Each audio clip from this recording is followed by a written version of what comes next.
नमस्कार फ्रेंड्स। आज हम जिस पुस्तक पे चर्चा कर रहे हैं, या आप इसे एक कुंजी कह सकते हैं या एक बुकलेट कह सकते हैं, वह है रामकृष्ण मठ द्वारा प्रकाशित ईश्वर दर्शन का उपाय, जप और ध्यान।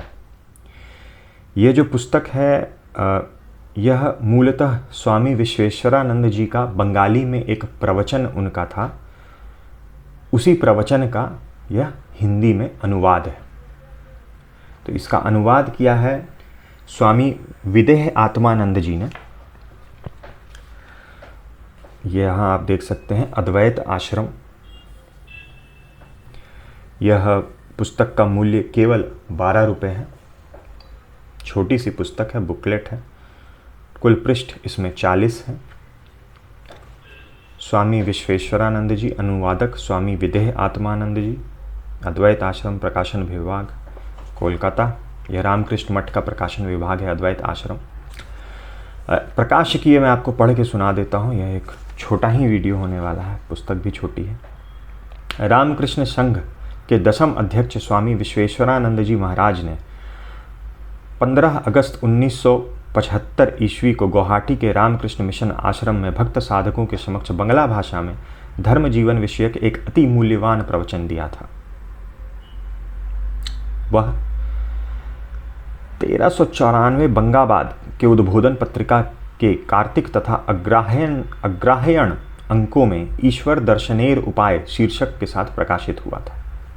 बाद में उसे उद्बोधन कार्यालय द्वारा एक पुस्तिका के रूप में भी मुद्रित किया गया।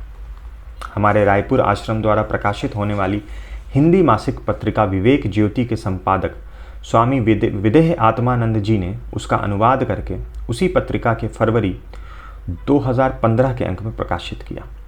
प्रवचन की उपादेयता को देखते हुए हम इसे हिंदी में भी एक पुस्तिका के रूप में प्रकाशित कर रहे हैं। हमें आशा है कि यह अध्यात्म मार्ग के पथिकों के लिए समुचित मार्गदर्शक सिद्ध होगा। पुस्तक काफ़ी प्रेरणाप्रद है, बहुत ही मोटिवेटिंग है, और जप और ध्यान का जो इम्पोर्टेंस है, उसकी जो महत्ता है, उस पर एम्फसाइज करती है, उस पर बहुत ही जोर देती है। और जीवन में हमें इतनी सारी व्यस्तता, इतने सारे काम, हर चीज़ होने के बावजूद भी किस तरह से समय निकाल के जप ध्यान करना चाहिए और उसके हमारे जीवन में क्या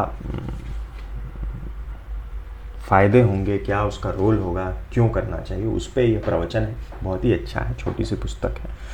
इसका एक छोटा सा अंश मैंने आइडेंटिफाई किया है आप लोगों से शेयर करने के लिए, क्योंकि पुस्तक बहुत छोटी है, मैं इसमें से ज़्यादा कुछ नहीं पढ़ना चाहता।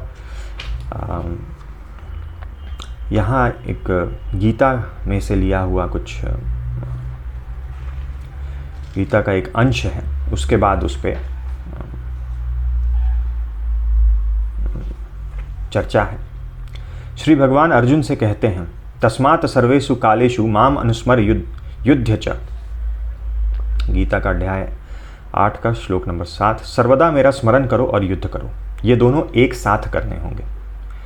स्मरण मनन करते समय युद्ध बंद हो जाए, ऐसा नहीं चलेगा। तुम ही पांडवों के प्रमुख आधार स्तंभ हो। तुम यदि 2 मिनट चुप बैठो तो युद्ध में ना जाने क्या हो जाए, इसलिए तुम्हें सतर्क रहना होगा। तथापि तुम मुझे भूल नहीं सकोगे। ये दोनों कार्य एक साथ करने होंगे। ये श्री कृष्ण भगवान अर्जुन से कह रहे हैं। ठीक इसी प्रकार हमें भी संसार के काम काज के साथ साथ भगवान का नाम भी लेना होगा।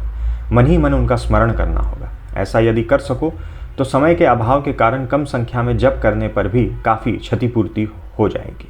इसके साथ ही मन में एक स्पष्ट धारणा रहे कि ऐसी बात नहीं है कि 108 बार जप कर लेने से ही हो गया। दीक्षा लेकर केवल 108 बार जप कर लूँगा, दीक्षा इसके लिए नहीं है। तुम्हें सब समय जप करना होगा। माँ ने कहा था, सभी आकर कहते हैं कि कुछ हो ही नहीं रहा है। प्रतिदिन 10-15 हज़ार जप करें तो देखूं होता है या नहीं। उससे कम भी हो तो ठीक है, परंतु केवल 108 बार जप करने से क्या होगा। इसलिए जप के ऊपर जोर देना होगा। जप के साथ ही साथ श्री रामकृष्ण अर्थात अपने इष्ट देव का चिंतन भी करना होगा। यदि तुम लोगों का जप ठीक ठीक हो तो मन स्वयं ही ध्यान में चला जाएगा। तुम्हें समझ में ही नहीं आएगा। एक समय तुम्हारा जप आदि और हो सकता है गिनना आदि, यह सब अपने आप ही बंद हो जाएगा। एक बात और भी है, हम चाहे जितना भी धर्म जीवन क्यों ना बिताएं, पर यदि हमारा संसार के प्रति आकर्षण हो तो हम अधिक आगे नहीं बढ़ सकते। श्री रामकृष्ण ने कहा है, नाव यदि नदी के तट के वृक्ष से बंधी हुई हो तो पतवार चलाने से क्या होगा, नाव वहीं खड़ी रह जाएगी। ठीक इसी प्रकार हमें वैराग्य का आश्रय लेना होगा। इसके लिए सर्वप्रथम हमें विचार करना होगा। विचार करके हम देखेंगे कि संसार का कोई भी व्यक्ति या वस्तु स्थायी नहीं है, सब नश्वर है। अतः जो सर्वदा विद्यमान है, हमें उन्हीं भगवान को पा लेना होगा। जब हमारे मन में यह भाव उठने लगता है तब हमारा धर्म जीवन सुगम हो जाता है। तो ये 2 पैराग्राफ थे जो मैंने आपको इससे पढ़ के सुनाया। काफ़ी प्रेरणाप्रद पुस्तक है। मुझे लगता है ये ऑनलाइन advaitashram.org उनकी वेबसाइट पे भी उपलब्ध होगी। लेकिन पुस्तक केवल 12 रुपये की है। अगर आप ऑनलाइन मंगवाते हैं, केवल यही पुस्तक मंगवाते हैं, तो हो सकता है आपका शिपिंग डिलीवरी चार्ज ही पुस्तक के मूल्य से काफ़ी ज़्यादा हो जाए।